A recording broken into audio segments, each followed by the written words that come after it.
I bought Bluetooth headphones because I wanted privacy, no distractions, and no noise. What I didn't know was that anyone within 30 feet could silently connect to them, steal my phone's authentication keys, and listen to every call I made. No alert, no notification. I found out the same way most people will, the hard way. These are the Bluetooth vulnerabilities that can turn millions of headphones into secret surveillance devices through zero-click attacks, giving hackers access to your phone calls, contacts, and microphone without you ever knowing. In December 2025, cybersecurity researchers Dennis Hines and Frieder Steinmetz from the German firm ERNW dropped a bombshell at the Chaos Communication Congress. They revealed that some of the world's most popular wireless headphones contain critical security flaws that transform these trusted devices into potential spying tools. We're talking about Sony's flagship WH-1000XM5, Bose QuietComfort Earbuds, and JBL Live Buds 3, while Apple AirPods remain unaffected, highlighting how this supply chain vulnerability impacts specific chip manufacturers. The vulnerabilities carry the designations CVE 2025-2700, CVE 2025-2701, and CVE 2025-2702, and they're not just theoretical threats. These flaws score between 8.8 and 9.6 out of 10 on the CVSS severity scale. This scale is used by the National Institute of Standards and Technology, with the most dangerous one rated as critical. They don't require complex social engineering or physical access either.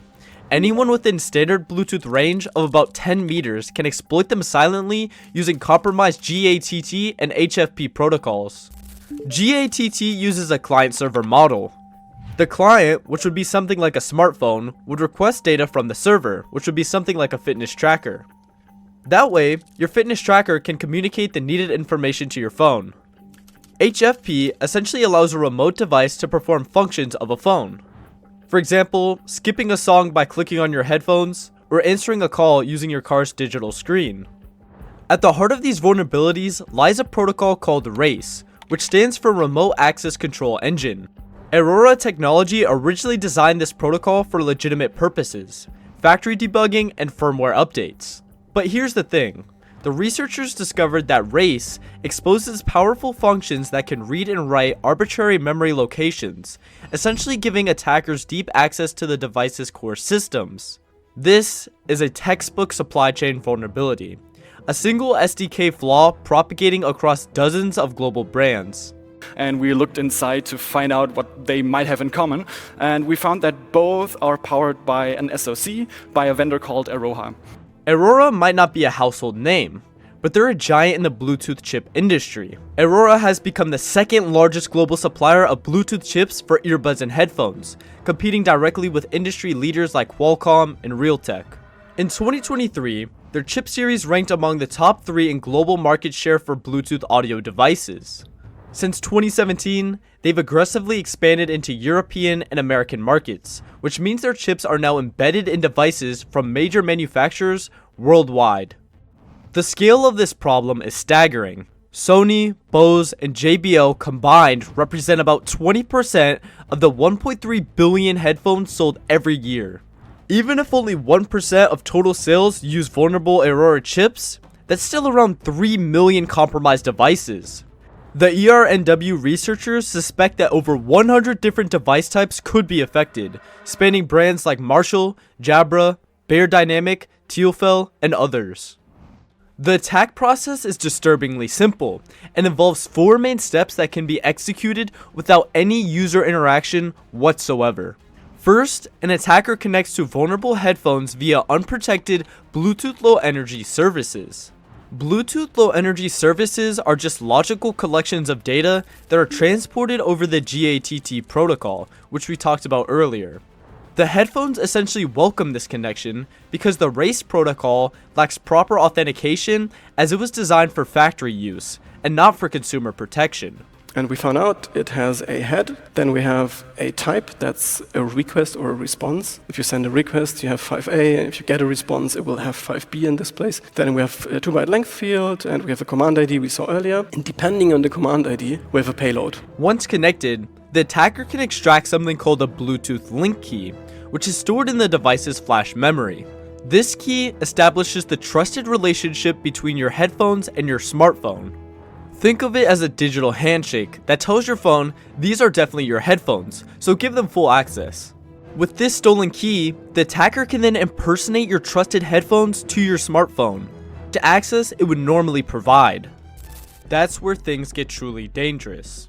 If you remember, we talked about HFP. HFP allows a Bluetooth device to perform device functions. So now, an attacker can perform actions on your device.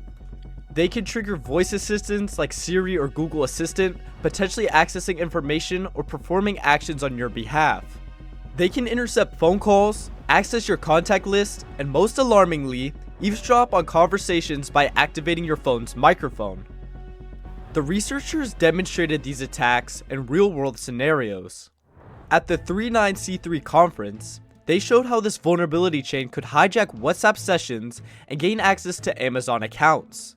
Someone sitting in a coffee shop could potentially access your private messages, listen to your conversations, or even make purchases using your accounts.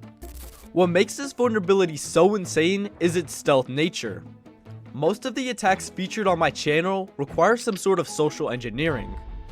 Not only does this attack not require that, but it typically generates no alerts or notifications on either the headphones or the connected smartphone. Victims remain completely unaware that their devices have been compromised. The connection appears completely legitimate because, from the phone's perspective, it is legitimate. The hacker is using stolen authentication credentials to essentially become trusted hardware. The timeline of this discovery reveals troubling patterns in how the tech industry handles security disclosures. ERNW first reported these vulnerabilities to Aurora on March 25, 2025, following reasonable disclosure practices. Despite Aurora's public promise to respond to security researchers within 3 to 5 days, ERNW received no response for over 2 months. It wasn't until May 27, 2025, after repeated contact attempts and direct outreach to affected vendors, that Aurora finally acknowledged the report. This delayed response forced ERNW to take their findings public at the Troopers 2025 conference in Heidelberg in late June. During their presentation, the ERNW researchers expressed frustration with what they called manufacturers doing a bad job of informing their users about the potential threats and available security updates. This criticism highlights a broader problem in the consumer electronics industry. When security flaws are discovered, the responsibility for protection often falls on consumers who may not even be aware of the current situation. While some vendors have released found us yet, just cracked the fragmented nature of the update ecosystem means millions of devices likely remain vulnerable. Unlike smartphone operating systems that push security updates automatically, headphone firmware typically require users to manually open manufacturer apps and initiate updates, something people rarely do. Analysis of available patches reveals additional concerns about timing. According to the technical publication HiC, firmware updates for half of the vulnerable devices carry timestamps of May 27, 2025 or earlier, while Aurora's corrected SDK wasn't released until June 4th. This suggests that some manufacturers were working on independent fixes, but there are also questions about the coordination of the response effort. Adding to the complexity, some manufacturers weren't even aware their devices contain Aurora chips. The researchers noted that many companies outsource development to subcontractors, creating a supply chain where the final product manufacturer may not fully understand all the components in their own device. This lack of visibility makes comprehensive security assessments very challenging, but also very necessary. For consumers, the practical implications are significant. Security experts recommend that people in sensitive professions, like journalists, diplomats, activists, or anyone handling confidential information, should consider returning to wired headphones for critical communications. For everyone else, the immediate priority should be updating device firmware through official manufacturer apps and removing any old, unused pair devices from smartphones. The vulnerabilities also have a particularly troubling characteristic. They can technically be wormable, meaning they could theoretically spread from device to device automatically. Because devices can be identified through their Bluetooth services and the flaws allow firmware rewriting for code execution, these vulnerabilities could theoretically be used to create self-propagating attacks that spread from device to device. This is a bit similar to how the ransomware WannaCry spread through networks. For now, the best defense is to keep devices updated, remove unused connections, and turn off Bluetooth when not using it. I personally find it crazy how slow Aurora moved on this, and I've seen the same thing happen with other tech companies. Just remember, even as a consumer, you're responsible for your own security. I hope you enjoyed this video, and it would mean the world to me if you liked the video and subscribed. I make videos about everything ranging from cyber criminals to government-backed hackers, all the way into deep web investigations and ethical hacking tutorials.